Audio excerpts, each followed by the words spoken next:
भाइयों दोस्तों, सलाम व आदाब। आज जिस विषय पर बात हो रही है वो सब बातों से ऊपर है या सब विषय से ऊपर। अर्थात इस बात को या विषय को महदूद होने या विषय होने के लिए बाध्य नहीं कर सकते। तो आइए बात कर लें खुदा की, जिसे अलग अलग धर्मों में ईश्वर, गॉड, अल्लाह इत्यादि कहते हैं, जो सर्वशक्तिमान है। न इसके आगे कोई हो सकता है, न इसके पीछे कोई हो सकता है। जब कुछ न था तो खुदा था, जब कुछ भी न था, कोई भी न था तो खुदा था, और जब सब कुछ है तो खुदा है। एक समय ऐसा आएगा कि कुछ भी न होगा, तभी भी खुदा होगा। तो ये भूत, भविष्य और वर्तमान काल में खुदा है। और ये खुदा खुदा था, उसको यूं समझा जाए कि ये खुदा खुदा था, ये खुदा खुदा है, और ये खुदा खुदा रहेगा। ये दरअसल ये खालिक है, ये क्रिएटर है, ये रचना करने वाला है, ये रचता है। और मनुष्य रचना की गई है। इसलिए खुदा की ज़ात में गौर करना बेवकूफ़ी है, और खुदा की बनाई हुई चीज़ों पर गौर करना ही अक्लमंदी है। खुदा की ज़ात में गौर करना बेवकूफ़ी है, लेकिन खुदा की ज़ात में, खुदा की बनाई हुई चीज़ों पर गौर करना ये अक्लमंदी की बात है।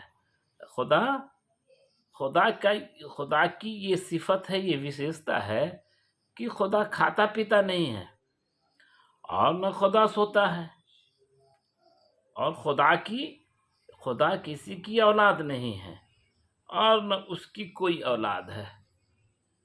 न खुदा की बीवी हैं, न खुदा के बच्चे हैं, न खुदा का कोई रिश्तेदार है। अगर ये सब कुछ होता तो फिर खुदा खुदा नहीं होता। अगर ये सब कुछ होता तो फिर खुदा खुदा नहीं होता। फिर खुदा में और बंदे में क्या अंतर रह जाता? खुदा दरअसल खिलाने वाली ज़ात है, और बंदा जो है वो खाने वाली ज़ात है। खुदा देता है, खुदा लेता नहीं है। सारे खजाने खुदा के हैं।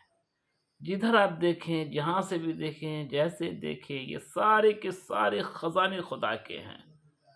इसलिए खुदा का खजाना इतना बड़ा है कि अगर उसमें से खर्च हो रहा है, खर्च होता रहेगा, और फिर बाद में सारे इंसानों को खुदा दे देगा, सब कुछ दे देगा, भर देगा, स्वर्ग अता कर देगा, स्वर्ग में दे देगा। लेकिन खुदा के खजाने में इतनी ही कमी आएगी, जैसे हम समुद्र में हम सुई डालते हैं और उसके नोक में पानी लगता है। बस इतना ही खर्च खुदा के यहाँ हो, खुदा के खजाने से होगा। खुदा तो इतना बड़ा सूरज, चांद, या अंतरिक्ष जिसे हम खुला कहते हैं, ये सातों आसमान, ये सातों जमीन, सभी पहाड़ वगैरह, ये सब के सब खुदा के बनाए हुए हैं। ये सारे के सारे खुदा के हैं।